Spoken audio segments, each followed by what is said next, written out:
This is 3 News Daily. Hi there, everybody. Welcome back to 3 News Daily. I'm Stephanie Haney here on this Thursday, October 6th. Thanks for being here for the top stories from WKYC.com and our WKYC app. And we're starting off today in Canton, where a house fire has been ruled arson. Last Thursday, the family at this home just barely made it out alive when their house caught fire around 11 p.m. What we know is that the fire broke out in the back of the home. This is on Raft Road Southwest in Stark County, and firefighters rescued them, but one family member later unfortunately died at the hospital. Canton Fire Department and the Ohio State Fire Marshal say that the fire was intentionally set, and now they're offering a $5,000 reward to anyone with information. If you do have information, we have the information about the tip line at WKYC.com. And in Springfield Township, a man is dead after a police-involved shooting. State investigators are now looking into the shooting, which happened when officers were following up on an investigation of a local zoning law violation. That's when 38-year-old Jeremy McCracken, who lived on East Waterloo Road, allegedly shot at the officers, and the police returned fire. Now, according to a neighbor, this all started when the township was warning residents about unnecessary garbage piling up. Twice a year they have a community cleanup. They already took 2 cars last fall, and then this third one. You don't expect to see a shootout in your front yard every day. Now, a tow truck was scheduled to remove McCracken's car, and that was one of 3 that the community had to take over the past year. This is believed to be the reason that McCracken shot at the officers. The officers involved are being placed on mandatory administrative leave. And a World War II veteran named Myron Stern is looking for another funeral home. This is after he had issues with his contract with Shapiro Funeral Services. Stern had prepaid there for a simple cremation in 1999 when it cost $535. Then the funeral home was sold to Jason Jardine, who said that he would need an extra $600 to honor that contract. But under Ohio law, these contracts do transfer over to new owners. Since learning that, Jardine said that it was a misunderstanding and he was willing to honor that original deal, but the Sterns had decided that wasn't for them and they're moving on, and now they're looking for a different funeral home. Also here in Ohio, a pastor is facing several charges related to the January 6th insurrection at the U.S. Capitol.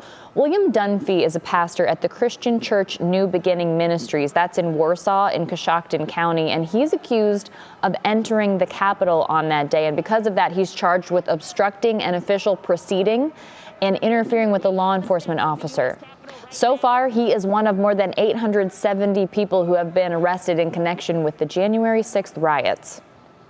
Now to a bit of a happier story, but a tough twist to it as well, because a couple from Mansfield are serving thousands of hot meals to help the Fort Myers community. These are the people who have been impacted by Hurricane Ian. Amy Eldridge and Doug Miller are serving hot meals for free for anyone who needs them. This is from their restaurant, which is called FK Your Diet. They moved from Mansfield to Fort Myers just a few years ago, and now they have 6 restaurants also under that same name. And if you're wondering what FK stands for, it stands for foster kids, because Miller grew up in the foster care system. So now they're hoping to give back by donating money to foster care agencies. They're estimating they've been serving about 5,000 people every single day, and they're spending roughly $10,000 for supplies. So if you're interested in donating to this cause to help feed those people in Fort Myers, we have a link to do that on WKYC.com. And as sports gambling starts in Cleveland in the beginning of 2023, the Cuyahoga County Common Pleas Court is doing something different here. They're starting a diversion program related to criminal charges from problem gambling. This is a program that will identify people who might have an addiction to gambling. And I'm told from the people involved that this is only the second group like this, the second program like this in the country. There's another small program like this happening in Nevada in family court. But here in Cuyahoga County, people will work with certified counselors to break any bad gambling habits. And then specially trained court probation officers will be in charge of this. And if a person does successfully complete the program, the goal is to have their charges dropped. And the Cleveland Guardians are one day away from kicking off their postseason with the Wild Card Series. Game 2 is on Saturday, and we know that it's already sold out.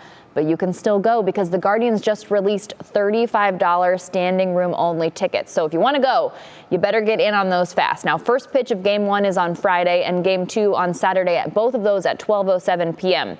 If a Game 3 is needed, right now that first pitch on Sunday will be at 4:07 p.m. But here's a heads up. If you get to go, the Guardians want you to wear red. And we also have big news for Cleveland. We are getting the U.S. premiere of the Disney Animation Immersive Experience. Now, the goal here is for guests to feel like they are in the action in modern hit films like Encanto, Zootopia, and Frozen, plus the classics like The Little Mermaid. That's my personal favorite. So this show is coming here in February. I talked with the producer behind this, Corey Ross from Lighthouse Immersive. Lighthouse Immersive is the group behind the Immersive Van Gogh show. Because that was so successful here in Cleveland, that's how this partnership happened. So you can see that full interview on WKYC.com, and we'll have more about it at 5.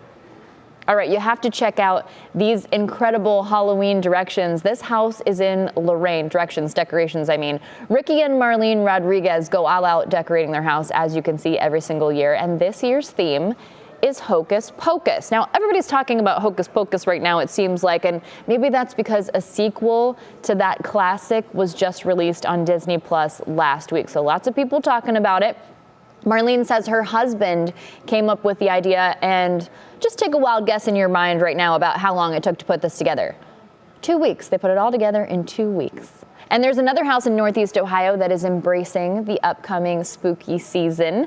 This Ridgeville family created a graveyard for former Cleveland Browns quarterbacks. Remember, Myles Garrett has that graveyard for quarterbacks that he sacked. Well, this is for the past quarterbacks of the Browns. Each tombstone has the player's name and the years that they were active with the Browns. So some highlights include, of course, our most recent departed from the Browns, Baker Mayfield, also Johnny Manziel and Tim Couch. So these photos were sent to us by Jill and Tony Timoteo. Thank you both for sending those in.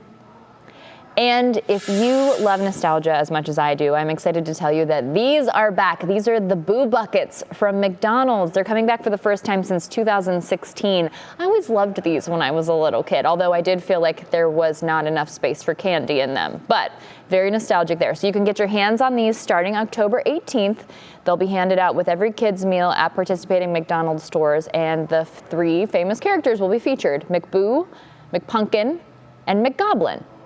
There you go. You can get those at McDonald's. All right. Thank you so much for being here for today's edition of 3 News Daily on this Thursday, October 6th. Everyone have a beautiful Thursday. We're looking ahead to Friday and a great weekend. I'll see you back here tomorrow with more 3 News Daily.